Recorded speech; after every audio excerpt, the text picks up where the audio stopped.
Healthy food అని నేను బాగా తింటేనే నేను మస్తు తింటా తెలుసా. నాతో తినను అనేసి మటన్ తింటా, చికెన్ తింటా, సో 3 times రైస్ తింటా.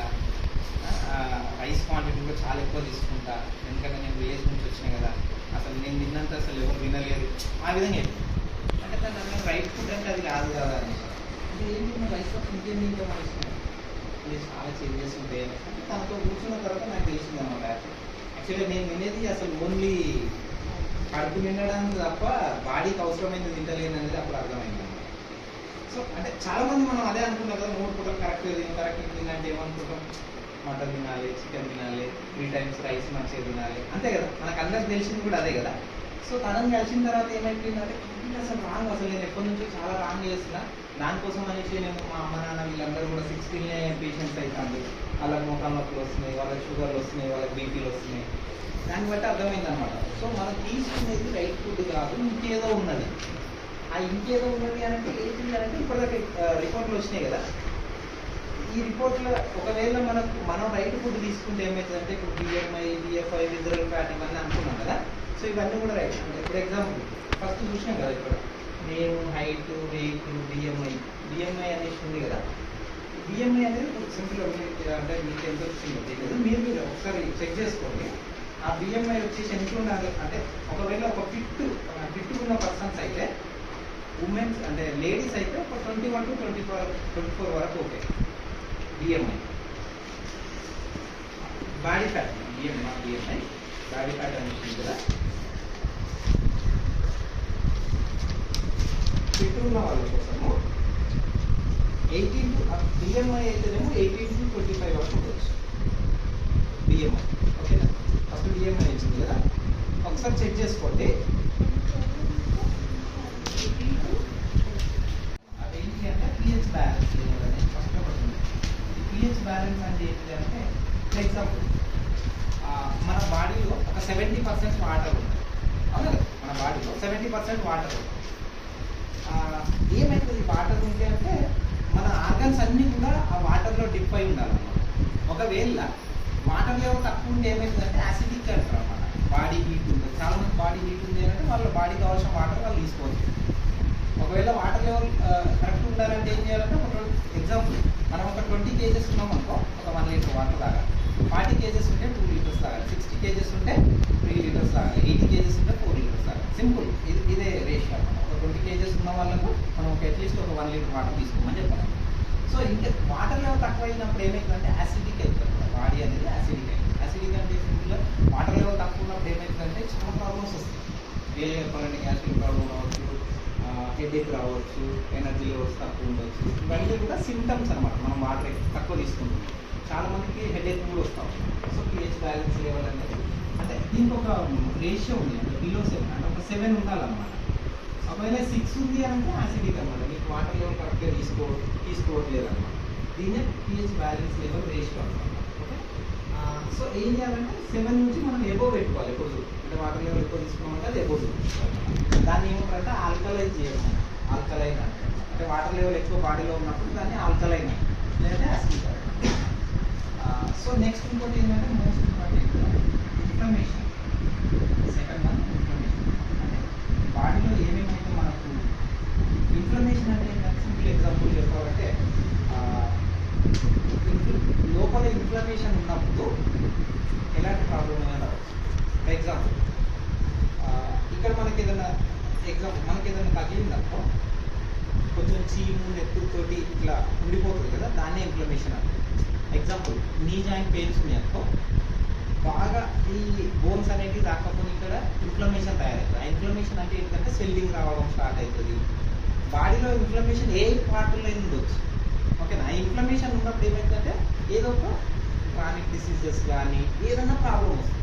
బాడీలో ఇన్ఫ్లమేషన్ ఉన్నప్పుడే ప్రాబ్లం అనేది స్టార్ట్ అవుతుంది. సో ఇన్ఫ్లమేషన్ మనం ఏం చేయాలంటే ఇన్ఫ్లమేషన్ కూడా తగ్గించుకోవచ్చు అనమాట. సో ఆ ఇన్ఫ్లమేషన్ వచ్చింది అనడానికి కొన్ని టెస్టులు కూడా ఉంటాయి అన్నమాట. సో ఆ టెస్టులు కూడా మనం చూసుకోవచ్చు.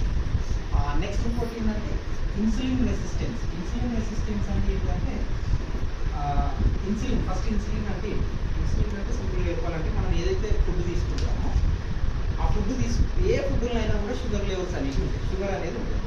దాన్ని కంట్రోల్ చేయడానికి మనకి ఇన్సులిన్ అవసరం మన బాడీ. ఓకే, ఈ ఈ ఇన్సులిన్ ఒకవేళ మన బాడీలో లేకపోతే ఏం చేస్తామంటే మనం బయట నుంచి ఇన్సులిన్ తీసుకోవాల్సి వస్తుంది. ఇప్పుడు ఎగ్జాంపుల్ అనుకున్నాం, మనం ఫుడ్ తీసుకున్నాం, షుగర్ లెవెల్స్ ఎక్కువగా కనిపిస్తున్నాయి. ఎక్కువ కనిపించినప్పుడు ఏం చేస్తామంటే షుగర్ సంబంధించిన టాబ్లెట్స్ తీసుకుంటాం. ఆ టాబ్లెట్స్ ఎందుకు తీసుకుంటామంటే ఇన్సులిన్ సరిపోవట్లేదు మన బాడీలో. సో ఈ ఇన్సులిన్ మరి ఏవి తయారు చేస్తే ఇన్సులిన్ అంటే ప్యాంక్రియాస్ తయారు చేస్తాయి. ఒకవేళ ప్యాంక్రియాస్ కనుక రైట్గా పనిచేస్తే ఇన్సులిన్ అనేది రైట్ ఉత్పత్తి. ఇన్ కేస్ ఎగ్జాంపుల్ అనుకుందాం, మరి ఇన్సులిన్ ఎక్కువైతే ఏంటి అంటే ఇన్సులిన్ ఒకసారి ఎక్కువ కూడా అవుతుంది. ఎందుకు ఎక్కువ అవుతుందంటే ప్యాంక్రియాస్ ఒక ఆర్గన్ పని ఏంది, మనం ఒక 3 to 4 టైమ్స్ తింటే ఆ 3 to 4 టైమ్స్ ఇన్సులిన్ రిలీజ్ కావాలి. బట్ ఇప్పుడున్న లైఫ్ స్టైల్లో డే నుంచి మొదలుపెట్టి ఒక 20 టైమ్స్ కూడా తింటాం. ఏదో ఒకటి ఏ తిన్నా కూడా ఇన్సులిన్ అనేది ప్రొడ్యూస్ అవుతుంది అన్నమాట. సో మళ్ళీ ఇన్సులిన్ ప్రొడ్యూస్ అయినప్పుడు ఏమవుతుందంటే ఇన్సులిన్ రెసిస్టెన్స్ అంటారు. అంటే మళ్ళీ దాన్ని అంటే ఉత్పత్తి చేయడం. దానివల్ల ఏమవుతుందంటే ఎగ్జాంపుల్ అనుకుందాం, ఈ ఫ్యాన్ ఉంది, ఆఫ్ చేయడం చేస్తే ఏమవుతుంది, మిషన్ ఖరాబ్ అవుతాం. సో మన బాడీలో ఉన్న ప్యాంక్రియాస్ ఉంటే ఏమవుతుందంటే దాన్ని మళ్ళీ ఊరికి యాక్టివేట్ చేస్తూ ఉంటే ఏమవుతుందంటే అది డ్యామేజ్ అయ్యే ఛాన్సెస్ ఉంటాయి. సో ఇన్సులిన్ అనేది రైట్గా ఉత్పత్తి అయ్యేటట్టు చేసుకోవాలి. నెక్స్ట్ ఇంకోటి ఏంటంటే వీటన్నిటికీ ఇంకోటి మోస్ట్ ఇంపార్టెంట్ న్యూట్రిషనల్ డెఫిషియన్సీ అంటారు.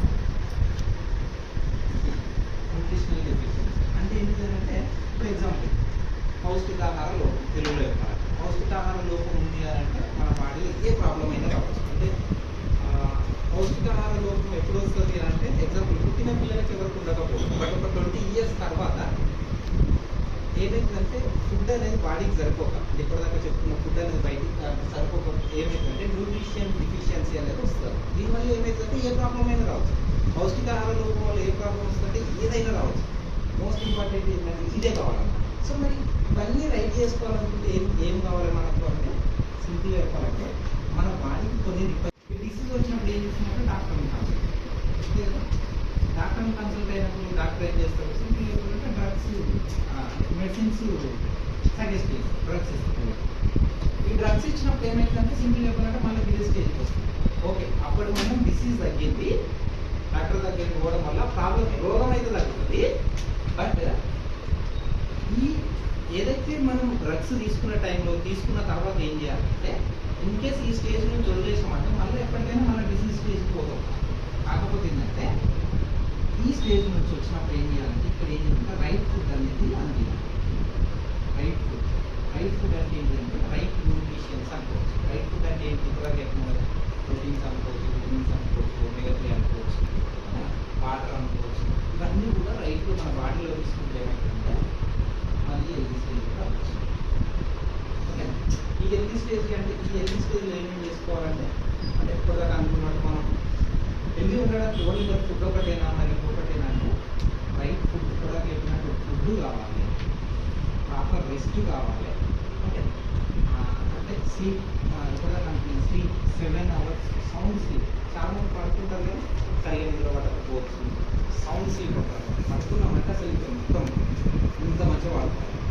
ఎవరంతా బాగా పడుకుంటారంటే మామూలుగా రెగ్యులర్గా డైలీ వేజ్ వర్క్ చేస్తారు కదా, కూలి పనులు చేస్తారు కదా, వాళ్ళు పడుకుంటారు. నిజంగా 10 గంటలు పడుకున్నారంటే వాళ్ళకి 5 గంటల వరకు అసలు ఎలాంటి డిస్టర్బ్ లేకుండా పడుతుంది. సో అది రియల్గా పడుకోవాలి. సో మనం ఏం చేస్తామంటే పడుకునేటప్పుడు మొబైల్స్ చూస్తాం, లేచిన తర్వాత మొబైల్స్ చూస్తాం. దానివల్ల ఏమవుతుందంటే స్క్రీన్ వల్ల ఏమవుతుందంటే అసలు నిద్ర అనేది సరిగా రాదు. అండ్ ఇంకోటి ఏంటంటే దాంట్లో స్ట్రెస్ అనేది పెరిగిపోతుంది. సో ప్రజెంట్ లైఫ్లో అంటే ఇప్పుడు మన ప్రజెంట్ లైఫ్లో ఏమైపోయిందంటే మార్నింగ్ నుంచి ఈవినింగ్ వరకు తెలియకుండా చాలా మిస్టేక్స్ చేస్తాం లైఫ్. రియల్గా చెప్పాలంటే పొద్దున్న లేవాలంటే టీవీ, మొబైల్స్. ఓకేనా, ఫుడ్లో కూడా చాలా చేంజెస్ చేస్తాం. ఫుడ్లో అంటే ఫర్ ఎగ్జాంపుల్ ఏదైతే తినొద్దో అది ఎక్కువ ఇష్టపడుతుంది. అంటే మైదా ఎక్కువ వాడుతున్నాం, చక్కెర ఎక్కువ వాడుతున్నాం, సాల్ట్ ఎక్కువ వాడుతున్నాం, ఆయిల్స్ ఎక్కువ వాడుతున్నాం. మరి వీటన్నిటికీ సొల్యూషన్ ఏంటంటే వీటన్నిటికీ సొల్యూషన్ ఉంది. ఇప్పటిదాకా మిమ్మల్ని ఎవరైతే ఇన్వైట్ చేసుకోవాలి వాళ్ళు ఏం చెప్తారంటే వాళ్ళ దగ్గరికి వస్తే ఆయిల్ ఎట్లా తక్కువ వాడాలో చెప్తారు. ఎందుకంటే ఆయిల్ తక్కువ యూజ్ చేయడానికి కూడా కొన్ని ఆప్షన్స్ ఉన్నాయి. రైట్ ఫుడ్ అంటే ఇప్పటిదాకా అనుకున్నాం కదా, విటమిన్స్ మినరల్స్ అనేసి అనుకున్నాం కదా. ఈ విటమిన్స్ మినరల్స్ కూడా ఎట్లా తీసుకోవాలి, మనం తీసుకుంటున్న రెగ్యులర్ ఫుడ్ కాకుండా మనకు కొన్ని ఆప్షన్స్ ఉన్నాయి, కొన్ని సప్లిమెంట్స్ అనేవి ఉన్నాయి. ఆ సప్లిమెంట్స్ ఎక్కడ దొరికి ఎట్లా తీసుకోవాలనేది కూడా వాళ్ళ దగ్గర ఉంది. ఒమేగా 3 అనుకున్నాం కదా, ఒమేగా 3 కూడా బయట మార్కెట్లో ఉన్నది. గుడ్ ఫ్యాట్స్ అనేవి ఉన్నాయి. బ్యాడ్ ఫ్యాట్ తగ్గించుకోవాలంటే గుడ్ ఫ్యాట్ ఉంది కదా. దాంతోపాటు ఇంకోటి ఏంటంటే వాటర్, ఫైబర్ కూడా రైట్ ఇంటేక్ ఫైబర్ తీసుకోవాలి. ఇంకే సలాడ్స్ అవి తీసుకోకపోయినా కూడా ఫైబర్ పౌడర్ కూడా దొరుకుతుంది, అది కూడా తీసుకోవచ్చు. దీంతో పాటు రైట్గా ఎక్సర్సైజ్ కూడా చాలా మందికి ఏంటంటే మనం ఎక్సర్సైజ్ అనేవి మనం లైట్ తీసుకుంటాం. అది ఏముంది ఇంట్లోనే పని చేస్తుంది కదా మళ్ళీ ఎక్సర్సైజ్ అంటే ఇంట్లో పని చేసేది అసలు ఎక్సర్సైజ్ అలా. సో దీనికోసం సపరేట్ ఎక్సర్సైజ్ అనేది ఖచ్చితంగా అవసరం. ఇప్పుడున్న ప్రజెంట్ లైఫ్లో ఎక్సర్సైజ్ అవసరం. లేకపోతే ఏంటంటే అది తొందర ఏజ్లో చాలా ప్రాబ్లమ్స్ వస్తున్నాయి. హార్ట్ అటాక్స్ వస్తున్నాయి, బీపీలు వస్తున్నాయి, షుగర్ వస్తున్నాయి. వీటన్ని ప్రాబ్లం రావద్దంటే సింపుల్ చెప్పాలంటే ఇవన్నీ కూడా పాటించాలి. కొంచెం కష్టం అనిపిస్తుంది, బట్ ఏంటంటే ఇక్కడ చాలా మంది ఇట్లా ప్రాబ్లమ్స్ వచ్చి వాళ్ళు ఎక్కువగా మన రిపోర్ట్స్ ఉన్నాయి కదా, ఆ రిపోర్ట్స్ బిఫోర్ వేరే ఉంటే ఇప్పుడు వేరు. ఇప్పుడు రిపోర్ట్